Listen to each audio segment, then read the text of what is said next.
کراچی کے نوجوان تاجر میر رضا علی قتل کیس کی تحقیقات جاری ہیں۔ لاش کا ڈی این اے میر رضا کے والدین سے میچ کر گیا۔ کیس میں کرائم سین سے ملنے والے خول کا 5 روز بعد بھی فورنسک نہ ہو سکا۔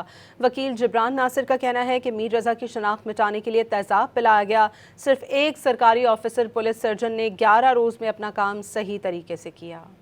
میر رضا قتل کیس کی تحقیقات جاری ہیں۔ گزشتہ روز تفتیشی ٹیم نے میر رضا کے والدین اور وکیل کے ہمراہ لاش ملنے کے مقام کا دورہ کیا۔ مختلف مقامات کا جائزہ لیا گیا۔ میر رضا کیس کے وکیل جبران ناصر نے دعویٰ کیا ہے کہ میر رضا کی شناخت مٹانے کے لیے تیزاب پلایا گیا، اغوا کر کے 12 گھنٹے تک تشدد کا نشانہ بھی بنایا گیا۔ دوسری جانب میر رضا کے والد نے کہا ہے کہ پہلے دن درجنوں پولیس والوں نے گولی کا خول ڈھونڈا جو نہیں ملا، کئی دن بعد کیسے مل گیا۔ آپ نے قانون میں لکھا ہے کہ پولیس سرجن میڈیکل بورڈ بنائے گا، اور وہ بھی تب بھی خود نہیں بنایا، عدالت مجاز کے حکم پہ بنایا۔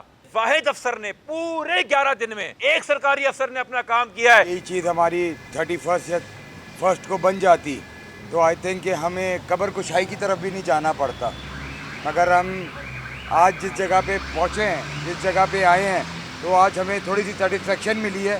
لیٹس ہوپ کہ انشاءاللہ بچے کو انصاف ملے اور 3-4 دن میں یہ ہمیں کوئی رزلٹ دے۔ ذرائع کے مطابق ڈی این اے ٹیسٹ میں ثابت ہو گیا کہ لاش میر رضا کی ہے۔ باڈی سے حاصل شدہ نمونے والدین کے سیمپل سے میچ کر گئے۔ تفتیشی ذرائع کے مطابق کرائم سین سے ایک گملہ بھی ملا تھا جس پر لگا خون بھی لاش کے خون سے میچ کر گیا۔ میڈیکل بورڈ کی جانب سے سندھ پولیس کو رپورٹ جمع کروا دی گئی۔ وکیل جبران ناصر کے مطابق ورثا نے اپنی مدد آپ کے تحت نشاندہی کیے گئے مقامات پولیس کو دکھائے۔ والدین پولیس سے مکمل تعاون کر رہے ہیں۔